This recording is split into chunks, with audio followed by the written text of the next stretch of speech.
masih sekarang gitu.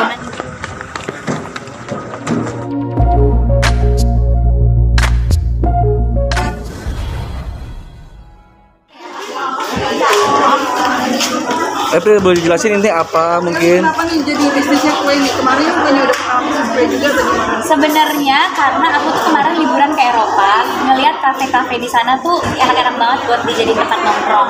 Dan kue-kuenya tuh enak banget. Akhirnya aku liburan, kalian bisa lihat lah ada video di Instagram aku makan dulu. Itu gunanya untuk nyari resep, nyari rasa gitu. Rasa yang benar-benar pas untuk kita jual di Indonesia gitu. Dan akhirnya dengan chef yang luar biasa aku bisa nge-recreate dan memodifikasi resep yang ada di Paris, Italia untuk aku bawa ke sini roti-rotinya dan enak-enak banget. Ini ada berbagai macam roti, kue di sini. Terus ini yang ciri khasnya kita ada bastard cake.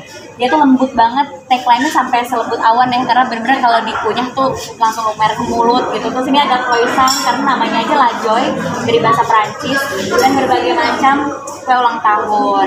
Terus ada juga pastry-pastry yang aku selalu fotoin setiap aku liburan dan aku bikin di sini. Ini kalau misalnya aku liburan ke luar negeri pasti aku suka banget sama croissant pastrinya di sini. Dan kita sediain semuanya dengan berbagai macam rasa yang disukain sama kita-kita. Bedanya di sana nggak ada rasa durian, di sini ada rasa durian.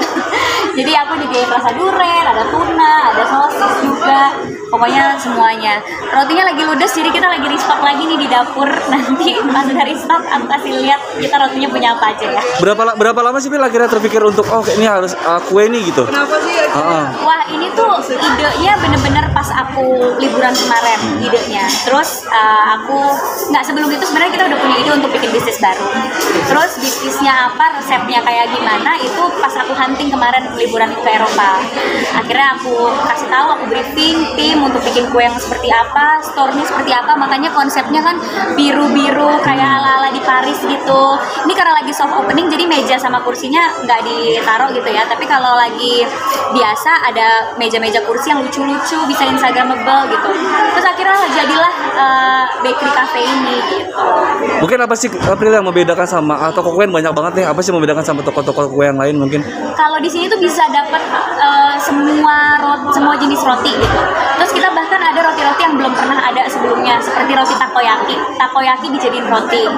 Terus roti daun bawang. Biasanya orang garlic bread kan, roti bawang putih. Ini roti daun bawang kita kreasiin jadi roti yang enak banget. Terus berbagai macam pastry, kue yang ada di luar negeri tuh kita hadirin semua di sini. Sama kita juga menghadirkan roti dengan ukuran yang lebih kecil. Karena kan kadang cewek-cewek kayak aku mau makan roti tuh dikit-dikit nggak habis gitu. Jadi aku sediain roti yang kecil-kecil, ukurannya cuma setengah dari roti normal, supaya mereka nggak kekenyangan kalau makan rotinya. Sama packagingnya yang lucu banget, jadi bisa juga buat hampers gitu. Really, tapi sulitan nggak sih buat bikin bisnis seperti ini atau tantangan baru? Sulit lah pasti. Pertama kita harus mencari tim yang solid, mencari chef yang benar-benar punya pengalaman luar biasa membuat pastry, kue dan semuanya. Karena bikin kue pastry itu tuh kayak, menurut aku kayak ngelukis ya. Jadi benar-benar harus orang yang benar-benar tahu banget gitu mau bikin apa gitu, dan menaruh hatinya di setiap resepnya kayak gitu. Terus juga harus punya tim yang kuat untuk mengatur operasional, untuk mengatur semuanya, ngedesain tokonya. Jadi ya pasti kalau bikin bisnis dari nol udah pasti susah sih, tapi dijalanin aja. Ikut bantu resepnya juga nggak sih atau gimana? Ikut bantu makan. Test food kan? Test food itu berat badan saya kayaknya naik pas test food ya. Karena semua yang ada di sini tuh aku cobain dulu. Gak ada yang aku gak coba. Bayangin ini ada berpuluh-puluh jenis roti dan kue, aku coba satu-satu. Itu di apartemen digelar gitu, aku coba kita revisi dulu. Oh ini ada yang kemanisan, oh ini ada yang mau ditambahin bahan ini. Kebetulan kan aku juga bisa masak dan bisa bikin kue, jadi aku sedikit banyak tahu gitu. Ini kayak kebanyakan ini. Ulang lagi, test food lagi. Jadi udah aku coba semua yang ada di sini gitu. Dan ya itu, saya chefnya yang mengkreasikan resep, aku yang mengarahkan maunya kuenya kayak gini. Chefnya emang luar biasa, mengkreasikan banyak banget kue dan pastry, aku makan. Gitu.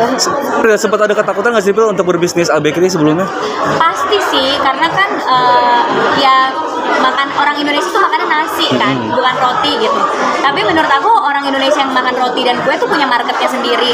Kadang kita kalau sarapan ada yang kayak aku nggak bisa makan berat, pasti makannya maunya roti atau sereal gitu. Terus kalau mau brunch atau ngopi-ngopi di sore hari, males makan nasi, pasti maunya yang enteng-enteng aja, simpel. Jadi menurut aku ada ketakutan sendiri, tapi aku percaya orang pemakan roti atau kue tuh punya marketnya sendiri selagi kita menyediakan resep yang enak. Mama gimana papa supportnya? Mama Pak, aku tuh nggak bilang-bilang sama orang tua kalau lagi berbisnis. Aku kasih taunya tuh kalau udah mau jadi, karena aku nggak mau mereka khawatir, ya nggak mau mereka khawatir, terus nggak mau mereka ngelihat aku kerja terus gitu kan. Nah kebetulan aku sampai nggak pulang nih ke rumah karena kantornya kan di daerah Jakarta, rumahku di Tangerang, jadi aku sampai tinggal sendiri di apartemen buat ngurusin ini. Tiba-tiba udah jadi store, aku baru bilang ke mama, doain ya, minta doain, minta berkahnya dan ridhonya, ini bisnis baru aku. Loh, kok udah jadi gitu? Kapan kamu ininya gitu? Jadi ya ngasih surprise juga ke orang tua. Ya inilah hasil kerja aku, hasil tidak pulang selama berbulan-bulan. Berarti ini semua nggak ada ikut campur papa mama ya, Bel ya? Ini Nggak dari ada, mulai ini desain, ya. Ya sendiri. Jadi aku kasih tahu mereka pas udah jadi desainnya, sama test food aku kirim ke rumah, cobain emang enak atau enggak. Tapi aku nggak bilang itu apa gitu. Jadi mereka cobain kayak gitu. Tapi kamu optimis dengan bisnis ini nggak sih dari kamu sendiri gimana? Optimis karena aku pencinta roti dan kue, dan menurut aku roti dan kue tuh nggak ada habisnya ya. Pasti banyak banget orang yang emang menjadikan kue itu alternatif selain makan nasi gitu. Jadi kalau emang nggak suka makan nasi pasti nyarinya kue karena sama-sama karbohidrat, sama-sama makanan yang bisa bikin kenyang. Jadi ya optimis aja selagi dijalaninnya dengan hati. Kita udah berusaha semaksimal mungkin untuk kue dan rotinya berkualitas dan enak gitu.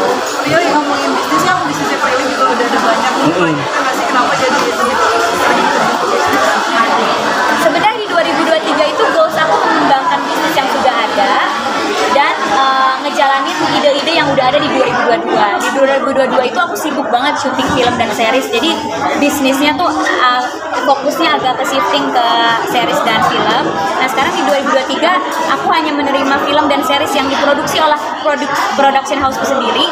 Jadi aku bisa lebih fokus di bisnis gitu. Karena aku sekarang udah punya PH sendiri kan. Jadi udah fokus ke situ mainnya.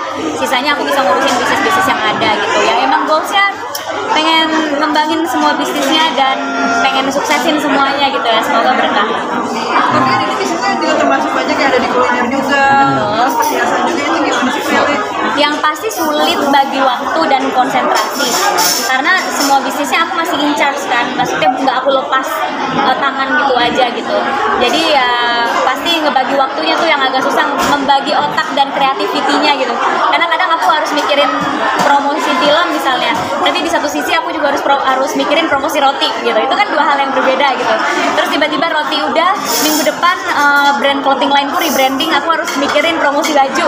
Jadi tiap minggu tuh atau tiap hari tuh otaknya tuh bercabang gitu. Tapi karena aku seneng ngejalaninnya dan aku juga punya tim yang udah solid, jadi mereka tuh udah tahu menerjemahkan apa yang ada di isi kepala aku. Tapi kalau lihat peluang juga nggak sih kalau bisnisnya lebih bisa Aku ngerasa kenapa aku berbisnis, pertama karena suka, dua aku nggak selamanya bisa dapat peran seperti sekarang gitu. Nanti aku bertambah dewasa, peran yang aku dapat juga semakin sempit. Tapi kalau bisnis kan akan bisa terus berjalan gitu, karena kita meng-create produk yang emang menjadi kebutuhan customer. Makanya aku berbisnis dari sekarang gitu, biar nanti pas aku nikah atau udah lebih tua lagi nggak terlalu kerja keras banget gitu ya, bisa santai-santai gitu. ada lagi nanya